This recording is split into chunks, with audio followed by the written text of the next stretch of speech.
Greetings, my this is the Watchful Pony, and welcome back to another episode of Watchful's Watchings. And for today's episode, I'm going to be reviewing something a little different. I'm going to be reviewing a horror anime. Now, I know what you're all thinking, oh, what horror anime? Castlevania? Tokyo Ghoul? Hellsing Ultimate? No, I want to review something a little more obscure. Something that I think deserves way more attention, the Gregory Horror Show. And yes, despite its completely bizarre appearance, it is in fact an anime. It aired in 1999 to 2003 and only had 3 seasons. And while it has developed a bit of a cult following, I do really want to talk about it because I actually really friggin' like it. But I'm getting ahead of myself. What's it actually about? Well, the Gregory Horror Show is about a location, Gregory's house, which is basically like a hotel, run by the titular character himself, Gregory, who yes, is a giant rat person. And we follow our protagonists for the season as they attempt to try and get out of Gregory Horror House. And then obviously horrific insanity ensues. Yeah, I know, not exactly the strongest plot, admittedly, but that's not where the show succeeds.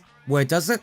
Well, there's a couple areas. For one thing, there's its characters. Gregory Horror Show probably has the most diverse cast of completely psychotic individuals I've ever seen. There's the titular Gregory, which you never figure out if he's ever on your side or against you, because one minute he'll be saving you from a psychotic chef, and the next minute he'll be tormenting you endlessly. And yet strangely, he's probably the most sane character next to the protagonist. So when probably the most sane character is also the most sadistic, you know you're in trouble. Thankfully for you, he's not the only character. Let's start with the only character that could technically be considered an ally to the hero, Neko Zombie. Neko Zombie is pretty messed up actually. He's basically a cat that's had his mouth and eyes sewn shut. And he's also a zombie and is apparently kept locked up in a room somewhere. However, besides the main character, he's the closest thing to an ally the hero has in this whole story. He's also apparently very ravenous and will even eat cell phones. He's also apparently completely and utterly insane, which I've heard is his way to dwarf Gregory.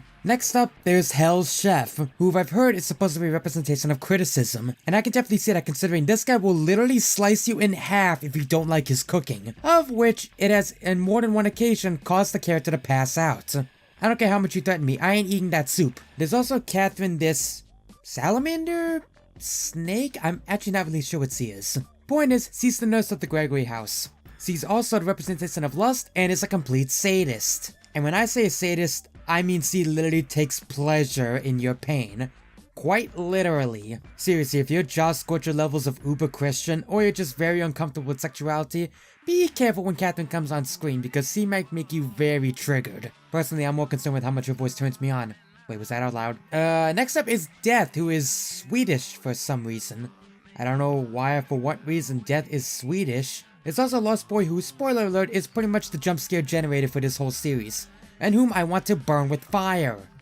My darling!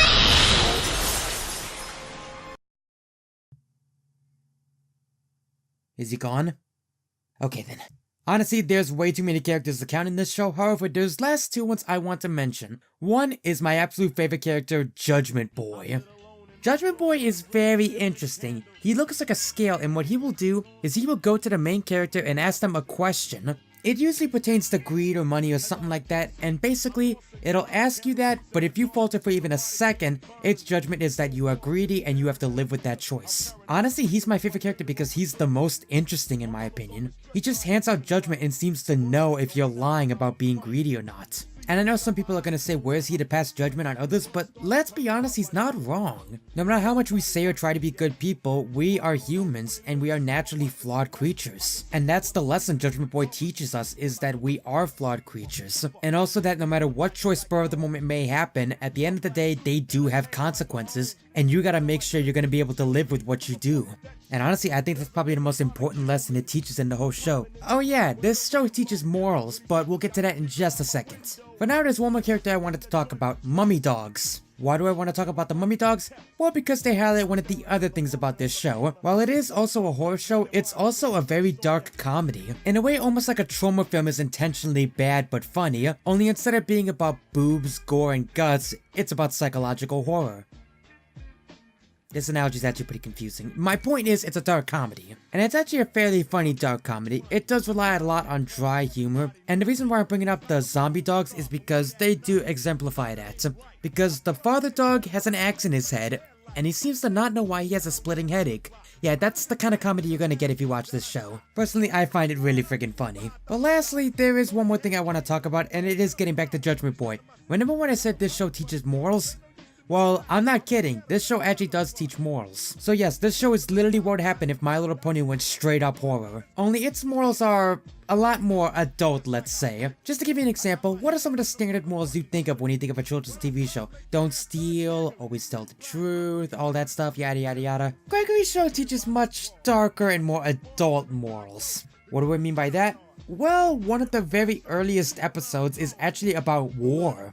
Yeah, I kid you not, they actually teach a moral regarding war. Basically, to summarize it, Cactus Gunman challenges our main character to a duel, and basically he's entered into a duel he doesn't know why he's in. Yeah, this is an analogy for being dragged into a war or being drafted into a war. And then when Gregory finds out the main character's been dragged to this without him actually knowing why he's fighting, Gregory asks a very important question, and I can't really do it justice, so I'm just gonna let the clip play out. You willing to die because you can't find a reason to fight? Or will you draw your gun to survive? The decision is yours. My friend, it's time to decide. War has no reason except this. The survivor is always the one fighting for what's right.